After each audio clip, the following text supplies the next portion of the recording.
Olá!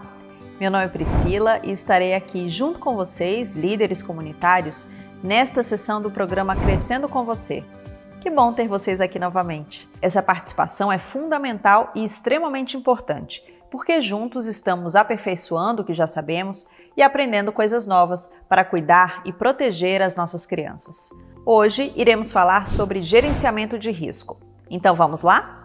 Primeiro, eu vou falar o que é risco, vulnerabilidade aos riscos, emergência humanitária e desastres. Risco é toda a probabilidade de um evento adverso ocorrer, levando a danos, prejuízos ou perdas. Pode ser causado por diversos fatores, como fenômenos naturais, falhas humanas, vulnerabilidades estruturais, entre outros. Vulnerabilidade a riscos se refere à fragilidade de um sistema, comunidade ou indivíduo diante de um determinado risco, influenciando a capacidade de enfrentamento e recuperação diante de um evento adverso. Emergência humanitária é uma situação de crise que exige uma resposta imediata para proteger a vida, a integridade física e a dignidade das pessoas afetadas. E desastres são eventos súbitos e de grande impacto, que causam danos em larga escala, resultando em perdas irreparáveis de toda a espécie. No caso da proteção de crianças e adolescentes em situações de risco, vulnerabilidade, emergência humanitária e desastres, se dá expressamente por meio do Estatuto da Criança e do Adolescente. A lei é a número 8.069 de 1990 e suas deliberações, o qual expressa o atendimento prioritário para esse público, estabelecendo que é dever do Estado, da família, da sociedade e das instituições garantir a proteção integral de crianças e adolescentes em situação de risco, vulnerabilidade, emergência humanitária e desastres, assegurando seus direitos fundamentais, o acesso a serviços de assistência e proteção e a priorização de ações para minimizar os impactos negativos dessas situações em sua vida. Além disso, o ECA prevê a criação de políticas públicas e programas específicos para atender às necessidades desses grupos em contextos de emergência e calamidade. Infelizmente, não são raros os episódios que acometem o Brasil nos últimos anos com relação às situações de riscos que falamos. Vocês se lembram dos deslizamentos de terra no Rio de Janeiro?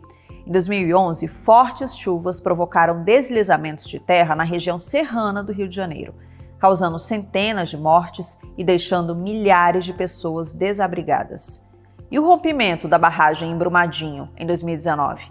O rompimento da barragem da mina Córrego do Feijão, em Brumadinho, causou uma tragédia ambiental e humana com centenas de vítimas fatais e um grande impacto na região. Sem falar na pandemia de Covid-19, que desde o início de 2020 ceifou milhares de vidas, inclusive de crianças e adolescentes. E recentemente, em 2024, alagamentos e destruição de cidades no Rio Grande do Sul. Recentemente, o sul do país foi atingido por um fenômeno natural que culminou em fortes chuvas, causando alagamentos em diversas cidades do estado. A ajuda humanitária de órgãos governamentais e não governamentais segue em curso. Em todas essas situações, diversas ações humanitárias foram realizadas para ajudar a população brasileira a enfrentar os desafios, superar a dor das perdas e reerguer até cidades inteiras. E em todas as emergências, são consideradas a elaboração de planos de contingência e protocolos de atuação, visando garantir a segurança e proteção das crianças nessas circunstâncias, contando com o estabelecimento de parcerias com organizações não governamentais e instituições da sociedade civil, para ampliar o alcance das ações de proteção infantil. Além das catástrofes naturais e situações de riscos emergentes, como citados, existem outras situações que não são previsíveis, mas que podem acarretar riscos iminentes caso ocorram. É o caso, por exemplo, das emergências escolares, aquelas que acontecem no interior das escolas, como a queda de árvores ou os fios de alta tensão, se for o caso, incêndios e ataques de violência.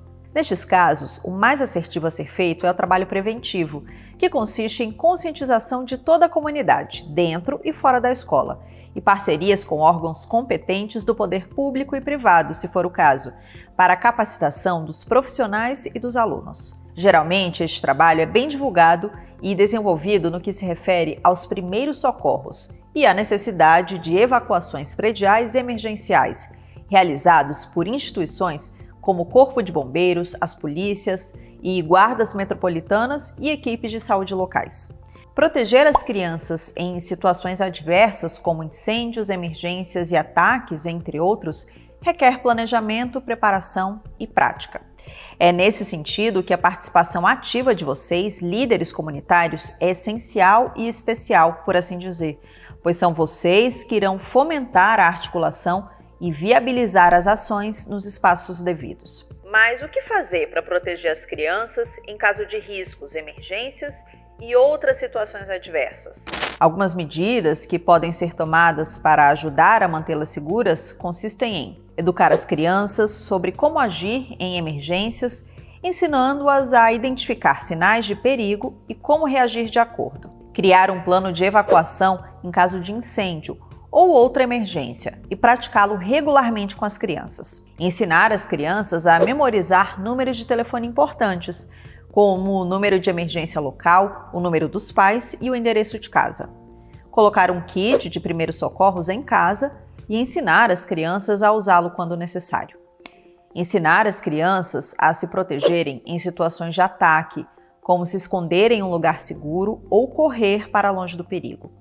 Reforçar a importância de seguir as instruções de adultos em emergências, como professores, bombeiros e policiais. Manter linhas abertas de comunicação com as crianças para que elas se sintam seguras para relatar qualquer situação perigosa que enfrentam. Ensinar às crianças boas práticas de segurança, como não falar com estranhos, não abrir a porta para desconhecidos, entre outros.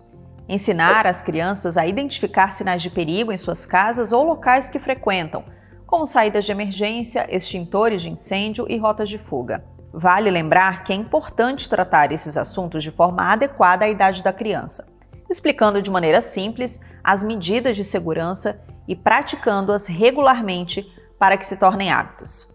Esperamos não precisar usar esses conhecimentos, não é mesmo? Mas, se for preciso, estaremos prontos.